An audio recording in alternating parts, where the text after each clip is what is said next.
عذاب قبر جو ہے وہ مردوں کو ہوتا ہے۔ اس کے بعد یہ جو اگلا سوال ہے کہ اگر درندے کھا جاتے ہیں یا وہ مچھلیوں کے حوالے ہو جاتا ہے، پانیوں میں چلا جاتا ہے، یا اس کو جلا کر خاک کر کے پھینک دیا جاتا ہے، تو اس کو کیسے عذاب ہوتا ہے؟ تو اس حوالے سے سب سے پہلے بات یہ یاد رکھیں کہ جس ہستی نے ان مردوں کو عذاب دینا ہے نا، جو قبر کی پاتال میں نہیں اترے، تو اس ہستی کی صفت ہے ان اللہ علی کل شیء قدیر، کہ بے شک اللہ تعالیٰ ہر چیز پر قادر ہے، وہ جو چاہے کر سکتا ہے، اس کی قدرت سے باہر کچھ بھی نہیں ہے، تمام کا تمام جو ہے وہ اس کی قدرت میں داخل ہے، اس کی قدرت کے سامنے کوئی مشکل نہیں ہے، اور اس کے قدرت کے سامنے کوئی ناممکن نہیں ہے، بلکہ اس کی بارگاہ اقدس میں آ کر تو ناممکنات بھی ممکنات میں تبدیل ہو جاتے ہیں۔ تو اس لیے یہاں پر آ کر سوچنا کہ یہ کیسے ہوگا،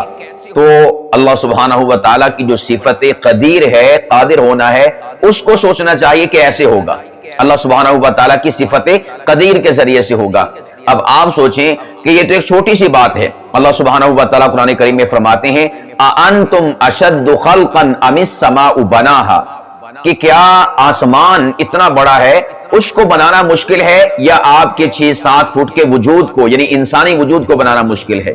تو ظاہر سی بات ہے اتنا بڑا آسمان اس کو بنانا مشکل ہے، اچھے جائے کہ انسان کے وجود کی بات کی جائے، یہ تو نہایت ہی آسان ہے۔ تو اللہ سبحانہ و تعالیٰ یہاں پر عقلی طور پر سمجھانا چاہتے ہیں کہ جب میں اتنے بڑے آسمان کو وجود بخش سکتا ہوں، تو میں اے انسان تیرے مر مٹنے والے وجود کو دوبارہ کیوں نہیں بنا سکتا؟ اور یہاں پر یہ جو بات ذہن میں آتی ہے نا کہ ان کو تو درندے کھا گئے، کیما بن گیا، یا وہ جل کر خاکستر ہو گئے ہیں، اب ان کا وجود باقی نہیں رہا، تو یہ جو قبروں میں مردے ہوتے ہیں تو یہ بھی کون سا کوئی صحیح سلامت رہتے ہیں؟ کچھ ہیں مردے جو صحیح سلامت رہتے ہیں، ان کا جسم محفوظ رہتا ہے، اور بہت ساروں کے اکثروں کے جسم جو ہے وہ گل سڑ جاتے ہیں۔ تو اللہ سبحانہ و تعالیٰ تو قبر میں ایسے گل سڑ جانے والوں کو بھی عذاب دیتا ہے، تو اگر یہ آگ کے ذریعے سے جو ہے خاکستر ہو گئے ہیں یا جانوروں کے پیٹ میں چلے گئے ہیں، تو اللہ سبحانہ و تعالیٰ ان کو عذاب کیوں نہ دے گا؟ اور اس حوالے سے ایک حدیث پاک بھی ہے کہ ایک شخص تھا، اس نے مرنے سے پہلے اپنے بیٹوں کو وصیت کی کہ جب میں مر جاؤں تو مجھے اللہ کے عذاب سے ڈر لگتا ہے، تو آپ ایسے کرنا کہ میری جسم کو جلا کر خاکستر کر دینا، اور میری خاک کو آپ نے دریاؤں پانیوں کے حوالے کر دینا ہے، تاکہ اللہ سبحانہ و تعالیٰ مجھے عذاب نہ دے۔ تو جب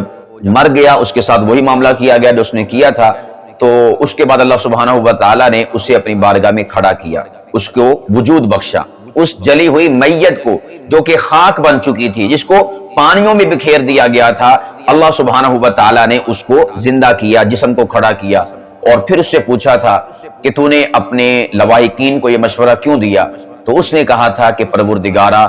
میں تیری ذات بابرکت سے ڈرتا تھا اور مجھے تیرے عذاب سے ڈر لگتا تھا، اس بنا پر میں نے ایسا کہا ہے۔ تو اس موقع پر اللہ سبحانہ و تعالیٰ نے فرمایا ہمیں یہ تیری ادا بڑی پسند آئی ہے، ہم نے تیری اسی ادا کی وجہ سے تیرے تمام تر گناہوں کو معاف کر کے تجھے اپنی رحمت میں داخل فرما دیا ہے۔ اب یہاں پر دیکھیں کہ اس شخص کی لاش کو جلا کر خاکستر کر دیا گیا، لیکن اللہ سبحانہ و تعالیٰ نے اس کو دوبارہ سے زندہ کر دیا۔ تو اس لیے یہ ہمارے ذہن میں پیدا ہونے والے سوالات ہیں کہ یار یہ کیسے ہوگا، کیسے ہوگا، کیسے ہوگا؟ اللہ سبحانہ و تعالیٰ قرآن کریم میں کن فیکون کی صفت کو ذکر کر کے اور ان اللہ علی کل شیء قدیر کو ذکر کر کے فرماتے ہیں کہ ایسے ہوگا۔ یعنی یہ تو انسان کے سوالات ہیں، کیسے ہوگا، کیسے ہوگا؟ اللہ پاک فرماتے ہیں میں قدیر ہوں، ایسے ہوگا، میں کن فیکون کی طاقت رکھتا ہوں، ایسے ہوگا۔ تو اللہ سبحانہ و تعالیٰ ہر چیز پر قادر ہے۔ یہ اگر مسلمانوں کے ذہن میں یہ بات پختہ ہو جائے تو عذاب قبر یا ناممکنات سے متعلقہ جو سوالات ابھرتے ہیں تو ان کا جواب آلریڈی اللہ پاک کی ذات نے قرآن کریم میں بیان فرما دیا ہے کہ میں ایسے ایسے کرنے پر قادر ہوں۔ اور اس کی بیشتر مثالیں ہیں۔ اللہ سبحانہ و تعالیٰ نے تو 100 سال کے بعد عزیر علیہ السلام اور ان کے گدھے اور ان کے کھانے کو دوبارہ سے زندگی عطا فرمائی۔ اللہ سبحانہ و تعالیٰ نے تو حضرت ابراہیم علیہ السلام کے مبارک ہاتھوں سے وہ پرندوں کو ذبح کروا کر اور ان کی بوٹیاں جب ہو گئیں اور وہ یعنی کہ اس زندگی سے ہاتھ دھو بیٹھے، پھر اللہ سبحانہ و تعالیٰ نے ان کو زندہ فرما دیا۔ تو یہ سب کا سب جو ہے اللہ سبحانہ و تعالیٰ نے آلریڈی قرآن کریم میں بیان فرمایا ہے کہ میں کیسے اپنی قدرتوں کا اظہار کروں گا۔ تو اس لیے اگر بنیادی پوائنٹ ہمارے ذہن میں یہ بیٹھ جائے، کون سا؟ کہ جو ہمارا پروردگار ہے جس کو اللہ کہتے ہیں، اس کی صفت کیا ہے؟ انما امرہ اذا اراد شیئا ان یقول لہ کن، کہ بس وہ جب ارادہ کرتا ہے کسی شے کو بنانے کا تو بس اتنا کہتا ہے کہ ہو جا، فیکون،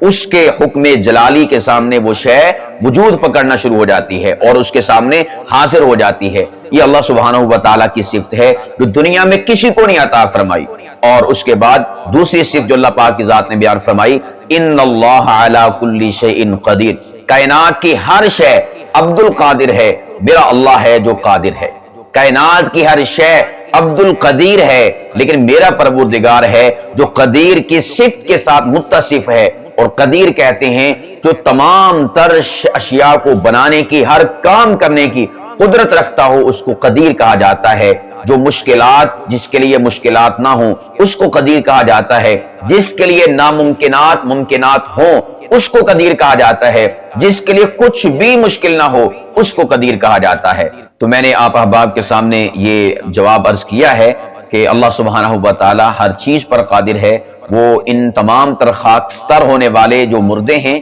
یا درندوں کا لقمہ بن جانے والے مردے ہیں، اللہ سبحانہ و تعالی ان کو عذاب دینے پر مکمل طور پر قادر ہے۔